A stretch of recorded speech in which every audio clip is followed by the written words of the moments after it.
being here with me and introducing me, and I do appreciate the fact that she was, for all those years, the only woman in the room, the only woman at the table, but now she's in the state senate, and she's working for women and men all over Oklahoma.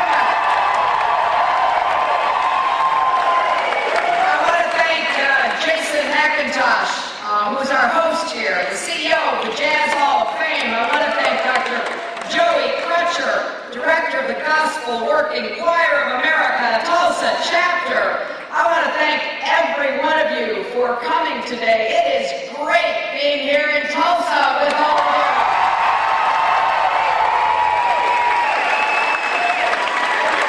You know, as I was listening to Kay, I was thinking about all those years I practiced law and taught law in Arkansas. Not too far from here, by the way. I started off at the University of Arkansas teaching law, running a legal aid clinic, providing legal services for poor people, for prisoners, for others who couldn't get equal access to the law. I practiced law in Little Rock for a bunch of years, did some trials around the state where I often was the only woman in the room. That was sometimes considered, Kay, a kind of entertainment. And I remember one day I was up in Batesville, Arkansas, trying a case. And we were on, I think, about the second day, as I recall. And right after the lunch break, the doors open up, and a bunch of guys in camouflage walk in. Now, those were the days when you didn't pay any attention to seeing folks in camouflage during deer hunting season. You didn't pay any attention at all. They'd come in for supplies, and they'd heard there was a lady lawyer over at the courthouse. So before they went back to the woods, they thought they'd just drop in. You know, we didn't have like reality TV or anything like that. And so there they sat in the front row of that courtroom, just shaking their heads because there I was, the lady lawyer. I went up, said hello to them. They just kept shaking their heads. But it was a great experience living all those wonderful years in Arkansas, right next door to all of you, having a chance to just travel that state, learn a lot about what was on people's minds. Of course, that's what I'm trying to do in this presidential campaign. You see, I actually think you learn something when you listen to what people have to tell you. And so I've been listening to, you know, the hopes and worries of folks across our country. Because I want to be the president not only for all those great big issues, those threats, those dangers and opportunities that you see in the headlines. I want to be the president who also helps you tackle those problems that keep you up at night, that you talk about around the kitchen table and wonder how you're going to make ends meet. I think we need a president who does both. And I'm going to be there for you. Now, we have a lot of talk in this campaign. Lots of it. Yeah. I love this interactive audience. Of course, I know that you don't get many Democratic candidates running for president.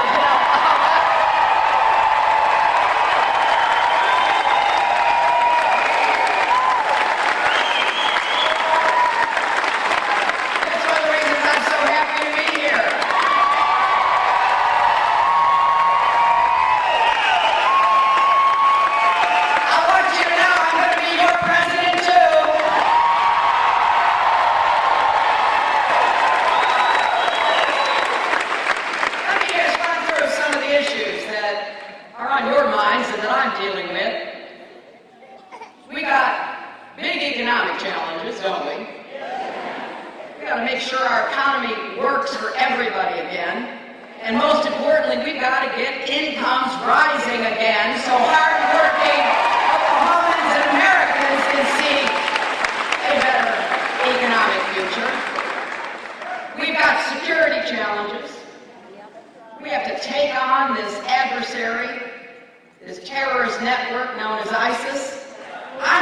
candidate who's actually been outlining a specific plan as to what I would do to defeat them. You know, the others, they talk a lot. They throw out, all of these approaches. But I've been in the Situation Room in the White House, and I know what it's going to take, and I will keep America safe.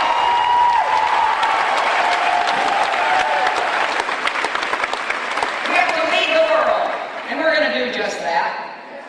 Here at home and across the globe, meeting all of the challenges that are important to us as Americans, and we're going to defend our values and our rights. And we're going to make sure that what you hear coming from these Republican candidates for president to strip away people's civil rights, women's rights, gay rights, voting rights, workers' rights will not happen.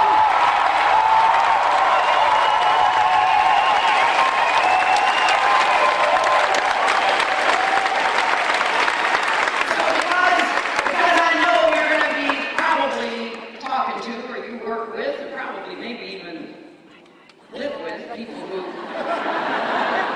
not of the Democratic persuasion. Makes for interesting Thanksgiving dinners, I'm sure.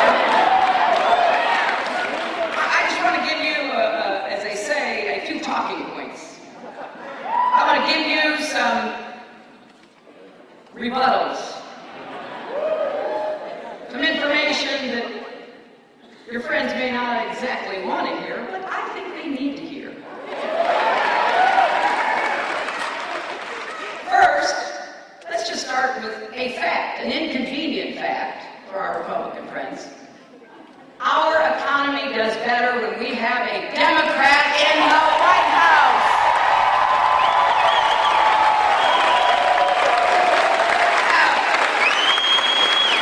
I'm not asking you to go back 100 years, let's just go back 35 years. We've had 5 presidents, 3 Republicans and 2 Democrats, and I know both of the Democrats. And each of them inherited economic problems from their Republican predecessors. In my husband's case, it was a recession, and the prior Republican presidents had quadrupled our national debt over the prior 12 years. I remember after the election in '92, him saying to me, "It is so much worse than they told us." I also remember somebody asking him shortly after he got elected, "Well, what is it, Governor Clinton, that you are uniquely bringing to Washington?" That was sort of code for, what can somebody from Arkansas actually contribute to our national understanding? And Bill, he just stopped for a minute, and you know how he does, he sort of looked off and whistled. And then he said, "Arithmetic."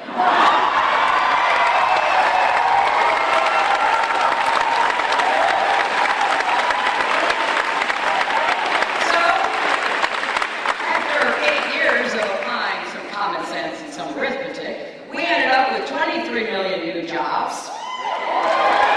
Incomes went up for everybody. The top, the middle, working people, and we lifted more people out of poverty than at any time in our recent history. And we ended up with a balanced budget and a surplus. Now, you would think, with that kind of record, the Republicans might adjust their views and their approach. Well, I joined the Senate. I was elected to the Senate by the good people of New York. I joined in January of 2001, and I really couldn't believe it. The new administration began to dismantle everything that had been accomplished. And I gave a speech once on the Senate floor and said, it's clear they want to reverse everything that Bill Clinton did, but it looks to me like they're trying to reverse everything Franklin and Theodore Roosevelt did. And look what happened. worst financial crisis since the Great Depression. So when President Obama got elected, shortly after that election, he called me, asked me to come see him in Chicago. I didn't know why. Turns out he wanted me to be Secretary of State. But before we started talking about that, he looked at me and he said, "It is so much worse than they told us." I said, "You know, Mr. President-elect, I've heard that before." And it was much worse. Don't you let your Republican friends forget how bad it was. We were losing 800,000 jobs a month. 9 million Americans lost their jobs. 5 million homes were lost. $13 trillion in family wealth was wiped out. Yes, ma'am. And you think about it, we could have ended up in a Great Depression. I don't think President Obama gets the credit he deserves for making sure that.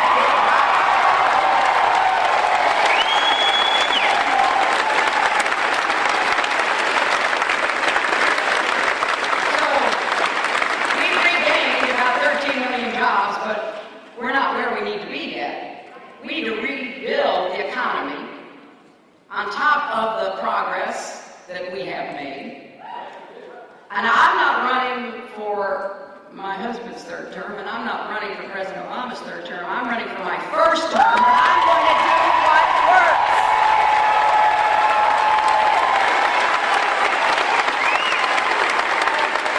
I mean, I've been rolling out my economic policies. You can go to my website, HillaryClinton.com, and read them, but here's just a few of the highlights.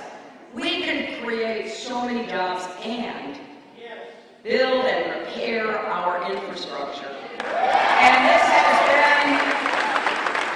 been obvious for a long time. Congress finally passed a highway bill, which includes a bunch of money to do just that, but it is nowhere near enough. It's a small down payment. I want us to go further than that, because it's not only about putting people to work and good jobs, but it's also about our economy being competitive. To make sure that we are as modern as we need to be productive, so that we can wage and win in the global economy. I also believe it is important that we acknowledge and combat climate change, which is real.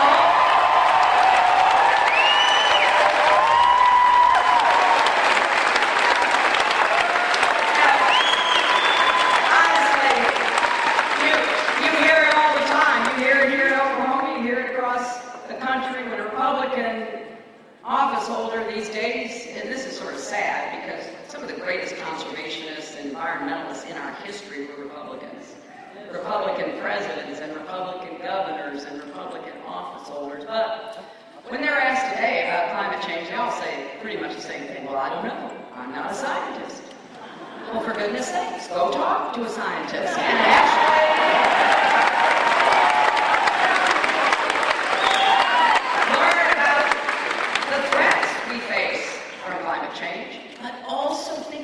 opportunities we have. You see, I believe that we can create millions of new businesses and jobs by really investing in clean, renewable energy. Seriously. And in fact, I see places across our country that are already doing that. You know, Iowa, where I do spend a lot of time these days, they're already getting 1/3 of their electricity from renewables, mostly wind. They are employing more than 7,000 people in the wind industry. It's an industry of the future. But we've got to make the investments, and we have to acknowledge the realities. I have some big goals. I want us to deploy 500 million more solar panels by the end of my first term.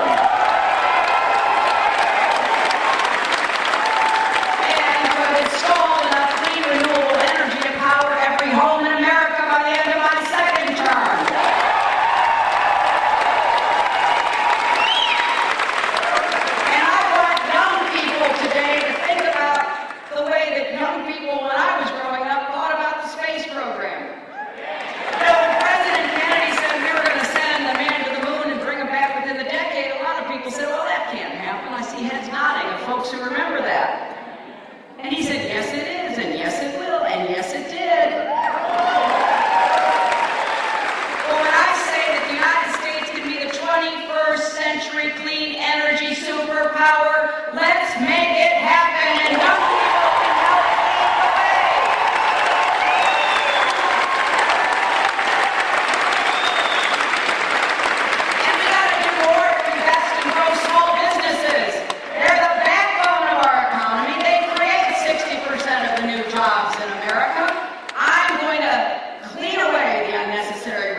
corporations. I'm going to get that tax code streamlined so small businesses are not so disadvantaged. And we're going to pay special attention to women-owned and minority-owned small businesses.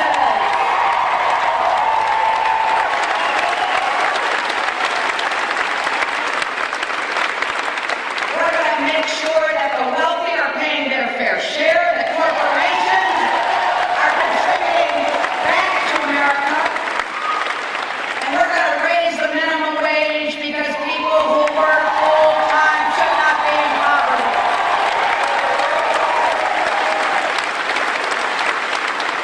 But I'll tell you, one of the fastest ways we can increase incomes in America is to make sure women get equal pay for equal work.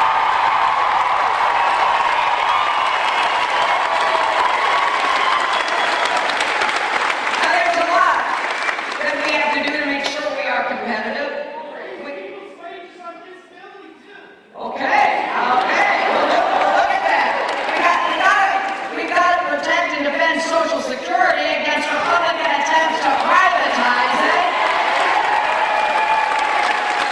We have to protect and defend Medicare against Republican attempts to voucherize it. And I sure wish we could get your governor and others to extend Medicaid so more people don't know about the health care they need.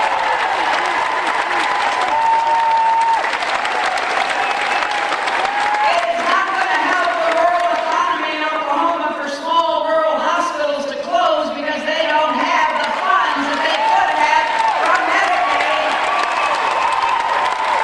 They're still taking care of people. You walk in the emergency room, thank goodness they'll take care of you. But they can't keep doing that if there's nobody to pay for it.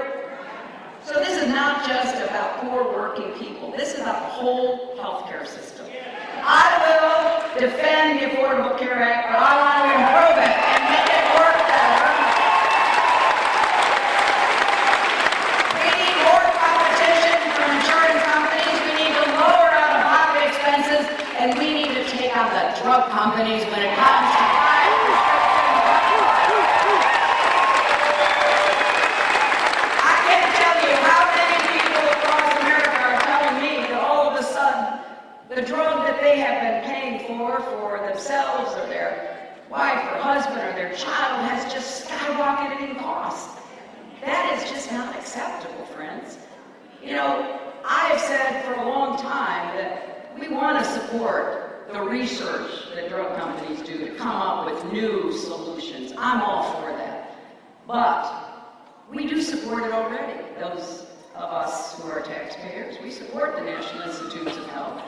They do a lot of that research that is partnering with drug companies. We support the Food and Drug Administration to test these drugs, to make sure they're safe to come to market. And then we end up paying the highest prices for the same drugs in the entire world, because other countries negotiate for lower prices.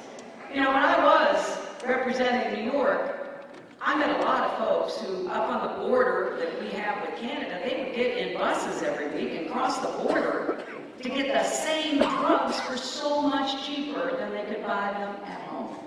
So I am going to do everything I can to make it necessary for drug companies in America to negotiate with Medicare to get the cost down for all of us.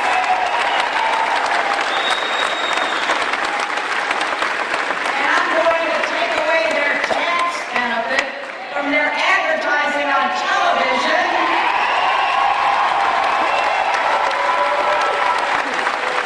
Here's another one of those facts I want you to remember. If somebody says, well, you know, if you do this, you know, that's going to cut research, and then we will be disadvantaged. Well, let me tell you this fact.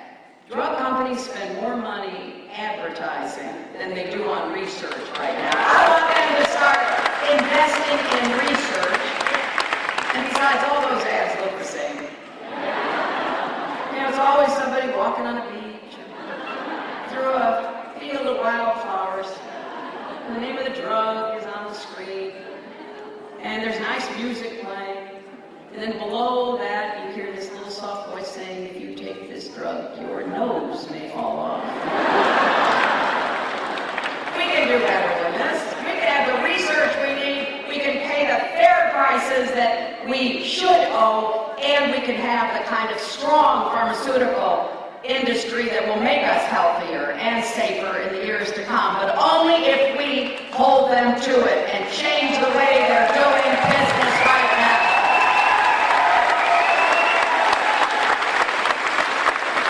I also think if we're going to be competitive, we have to invest in education.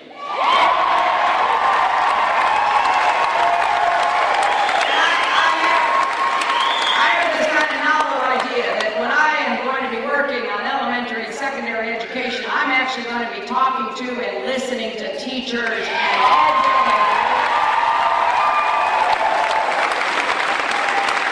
And one thing for sure, I want us to have early childhood education with universal free kindergarten. And let's make college affordable for everybody.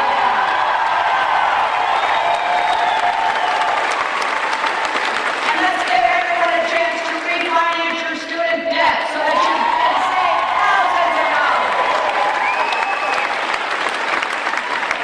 All of this is part of my agenda to make us competitive, to get more good-paying jobs, to raise people's incomes. But I also know that we have to be sure that we are safe and secure. There's no higher responsibility for your president, and when you choose a president, you are also choosing a commander-in-chief. And so I have been very clear that we have to defeat the terrorist threat from ISIS. We have to work with the rest of the world to do that. I have laid out a plan that I believe would be the best way forward. We have to fight them in the air, fight them on ground, and fight them online.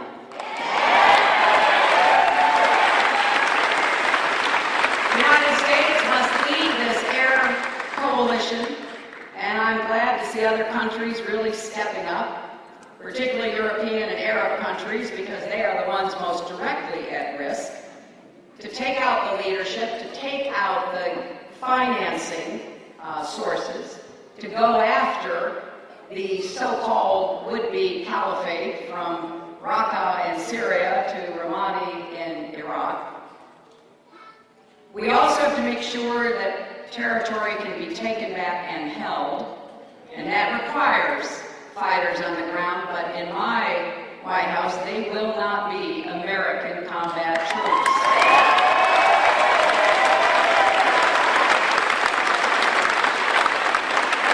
Why? I'll tell you why. Because we have to make sure that people in that region are leading the fight against ISIS. The best fighters have been the Kurds, both the Syrian Kurds, the Iraqi Kurds. They have led the battle to rescue people, to take back territory, but they need help. That's why we have American troops in Iraq who are advising the Iraqi army, trying to get it back in shape, because when we left a good army, and the leadership of Iraq at that time allowed it and actually contributed to its decimation. So we got to rebuild it, and that is making progress, and then we've got to get the Sunni Arabs into the fight against ISIS. All of which I have talked about and will continue to speak out about. And those who say no, we must have American troops, are missing a very clear understanding of what we have to do over there to win. That is what ISIS wants. They want American troops to be massed inside of Syria and Iraq again. That is not smart. And I will not let that happen. Special operators, trainers, enablers, yes. Combat troops, no. And finally, we have to fight them online. They are very savvy online, and they are propagandizing, radicalizing, inciting, and celebrating violence. And I've called for our great tech companies to help us here. And we need their help, and we can do this in accordance with the First Amendment, in accordance with privacy. But this is one of the most important areas that we have to address. And I have very clearly stated that we have to look both inside our country and outside to make sure that we are putting forward an opposition, a different story to what they are putting out on their websites. And when they use YouTube and Twitter and Facebook, that needs to be shut down. And that means that we got to figure out the best way to do it. You know, we don't allow child pornography on those sites, and we should not allow barbarity, violence, and all that it means, and the way it can be used to incite those radical extremists inside other places. So we're going to go after that. We're going to have better cooperation between local law enforcement, the FBI, intelligence, coordinated with other countries. We're just really going to go at this the same way we did after 9/11. You know, the big coordinated attack that we saw on 9/11, we have worked really hard to prevent anything like that from happening again. Now we've got a lot of individuals and small groups of people. That's much harder. One thing that would help, I'll tell you, that Congress should prohibit anyone who is on the no-fly list from buying a gun.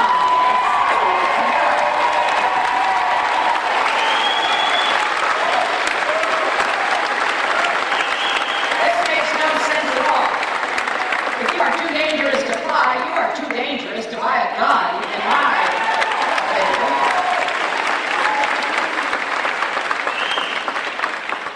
We also have to protect and defend our rights and our values. It's really important that we don't turn on one another in America.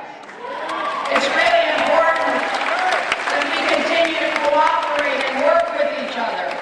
It's important not only because that is one of our core values in this most diverse, pluralistic place on earth, but it's also smart.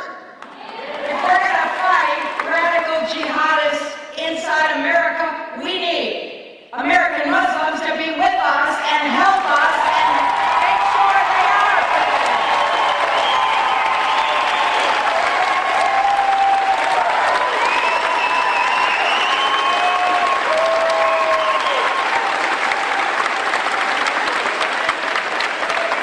We need to be in this in a smart way, not something that grabs a share or a headline for the moment, but a strategy, a smart, strong strategy that works. And because I was a senator from New York on 9/11, and because I was a Secretary of State, and because I was one of the very few people advising the President about a very risky operation to go after bin Laden and others that are not so well known, I know that this is challenging, but I know we can do it. And as your president, you can count on me to do everything in my power to keep you safe and to protect America, our friends, and our allies around the world. Let me just also ask you, when you hear the Republican candidates saying some of the things they say, I want you to take them seriously. Because if elected, they may try to do what they are saying. They want to turn the clock back on the progress we have made. They want to go after women's rights and gay rights and voting rights and workers' rights. They want us to be out of touch and out of date when it comes to who we are in America today. So take that seriously and tell your Republican friends. Don't just say, oh, that's just politics. It's been my observation that folks who run for office, if they tell you they want to do something, they'll try to do it. And we can't let that happen. I will stand up and fight for our rights and and I will be absolutely steadfast in upholding those rights. So you can count on me to defend a woman's right to choose, to defend Planned Parenthood.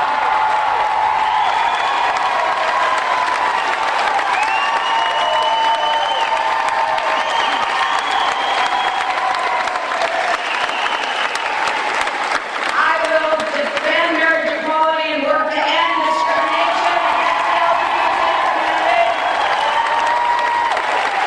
I will defend voting rights and work to reverse Citizens United and get that money out of our politics.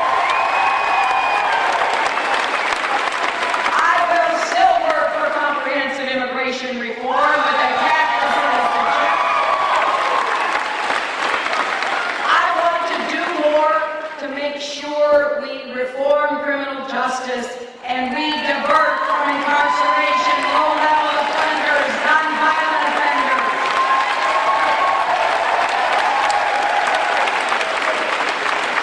And I will, as I said, work hard for sensible gun safety measures like comprehensive background checks, closing the gun show loophole, the online loophole. 90 people a day die in our country from gun violence. Homicides, suicides, tragic, avoidable accidents. 33,000 a year. And we can do so much better than that. And you know what? Comprehensive background checks are actually supported by 92% of Americans and 85% of gun owners. All that is standing in the way is not a consensus among the American people and responsible gun owners, it's the gun lobby. They have to keep everybody in just a lather. So the money keeps pouring in. Follow the money, my friends. And it's time we said enough. We're not taking anybody's guns away. We're just trying to keep them out of the hands of people who shouldn't have them in the first place.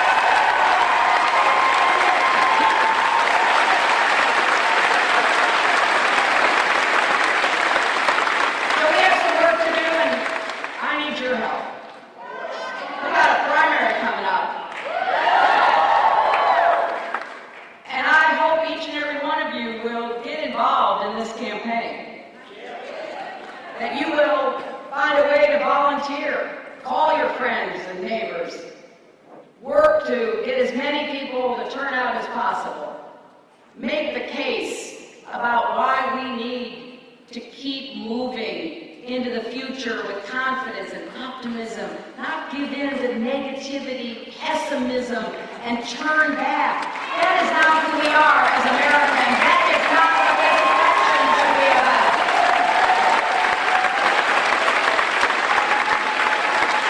You know, people ask me all the time,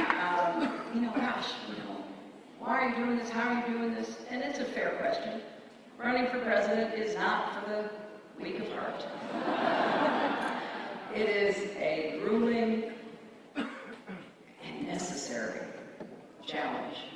Because we are asking to be not just the leader of America, but the leader of the world. If America is still going to lead, it's going to be because the president and the people of our country decide that we are going to protect our values, advance our interests, further our national security. You know, the shortest answer for why I'm doing this is because I am so grateful to our country. I was someone who took advantage of and was given so many opportunities. My grandfather was a factory worker, came to this country as an immigrant, a young immigrant with his family. Went to work in the Scranton Lace Mills in Scranton, Pennsylvania, a long way away. Worked really hard because he had to support his family, but he also really believed in the promise of America, and he wanted his sons to have a better life. And all three of his children, all three of his sons did.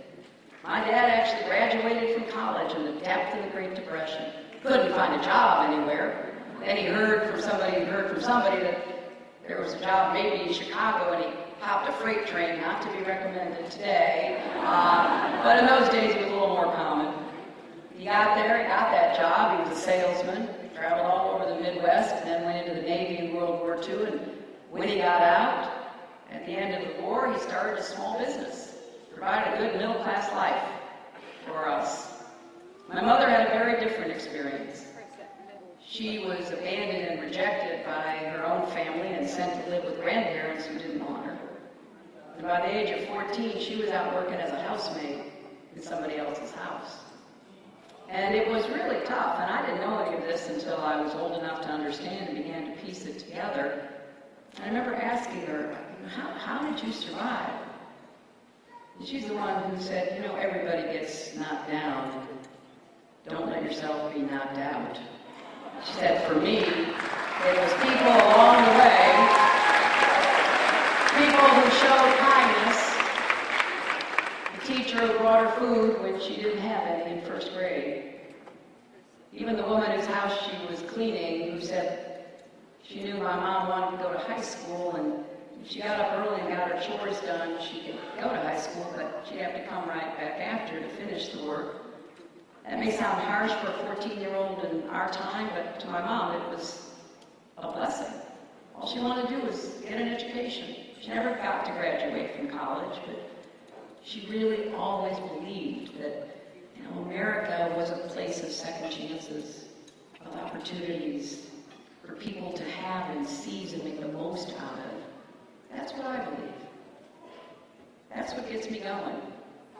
And I'll tell you now, I have this amazing, wonderful new grandchild. And,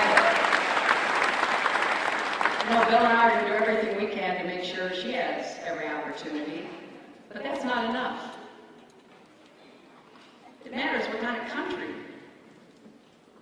she's growing up in, what kind of world is going to be out there waiting for her.